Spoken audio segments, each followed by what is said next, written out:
നമസ്കാരം. അമേരിക്കയിൽ police patrolling വാഹനമിടിച്ച് Indian വിദ്യാർത്ഥിനി കൊല്ലപ്പെട്ടപ്പോൾ പൊട്ടിച്ചിരിച്ച പോലീസ് ഉദ്യോഗസ്ഥനെ ജോലിയിൽ നിന്ന് പിരിച്ചുവിട്ടു. സിയാറ്റിൽ പോലീസ് ഓഫീസറായ ഡാനിയൽ ഓർഡറെയാണ് ജോലിയിൽ നിന്ന് പിരിച്ചുവിട്ടത്.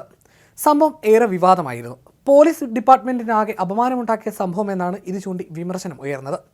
ജാൻവി കണ്ടുല എന്ന 23-കാരിയായ ആന്ധ്ര സ്വദേശിനി കൊല്ലപ്പെട്ടപ്പോഴായിരുന്നു ഉദ്യോഗസ്ഥന്റെ വിവാദ ചിരി.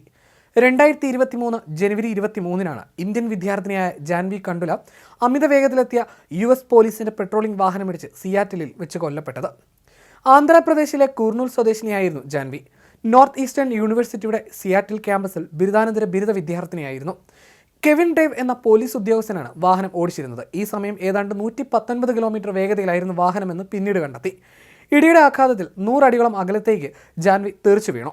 അപകട സമയത്ത് പോലീസ് ഓഫീസർ ഡാനിയൽ ഓർഡറിന്റെ ബോഡി ക്യാമറയിൽ പതിഞ്ഞ ദൃശ്യങ്ങൾ പുറത്തു വന്നതോടെ സംഭവം വലിയ വിവാദമായിരുന്നു. അവൾ മരിച്ചു എന്ന് പറഞ്ഞ് ഡാനിയൽ പൊട്ടിച്ചിരിക്കുന്ന വീഡിയോയാണ് പുറത്തായത്. ഫോണിൽ സംസാരിക്കുമ്പോഴാണ് ജാൻവിയെ പരിഹസിക്കുകയും പൊട്ടിച്ചിരിക്കുകയും ചെയ്തത്. അവളൊരു സാധാരണക്കാരിയാണെന്നും $11,000 ചെക്ക് എഴുതാനും അത്രയും വിലയെ അവൾക്കുള്ളൂവെന്നാണ് ഡാനിയൽ അപഹസിച്ചുകൊണ്ട് ഫോണിൽ പറഞ്ഞത്.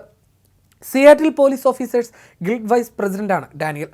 ക്യാമറ ദൃശ്യങ്ങൾ പുറത്തു വന്നതിന് പിന്നാലെ സാൻ ഫ്രാൻസിസ്കോയിലെ ഇന്ത്യൻ കോൺസുലേറ്റ് സംഭവത്തിൽ സമഗ്ര അന്വേഷണം ആവശ്യപ്പെടുകയുണ്ടായി. ഓർഡറുടെ വാക്കുകൾ ജാൻവി കണ്ടുലയുടെ കുടുംബത്തിനുണ്ടാക്കിയ വേദന മായ്ക്കാനാവില്ലെന്ന് സിയാറ്റിൽ പോലീസ് ഡിപ്പാർട്ട്മെന്റിലെ ഇടക്കാല ചീഫ് സ്യൂ റഹർ വകുപ്പിലെ ഉദ്യോഗസ്ഥർക്ക് അയച്ച ഇമെയിലിൽ പറഞ്ഞു. ഈ പോലീസ് ഉദ്യോഗസ്ഥന്റെ പ്രവൃത്തി സിയാറ്റിൽ പോലീസിനാകെ നാണക്കേടുണ്ടാക്കി. ഈ ഉദ്യോഗസ്ഥനെ തുടരാൻ അനുവദിച്ചാൽ അത് സേനയ്ക്ക് കൂടുതൽ അപമാനം വരുത്തും. പൊതുജനങ്ങളുടെ വിശ്വാസം നിലനിർത്താൻ ഈ ഉദ്യോഗസ്ഥനെ പിരിച്ചുവിടുകയാണ് എന്നാണ് പോലീസ് ചീഫ് വ്യക്തമാക്കിയത്.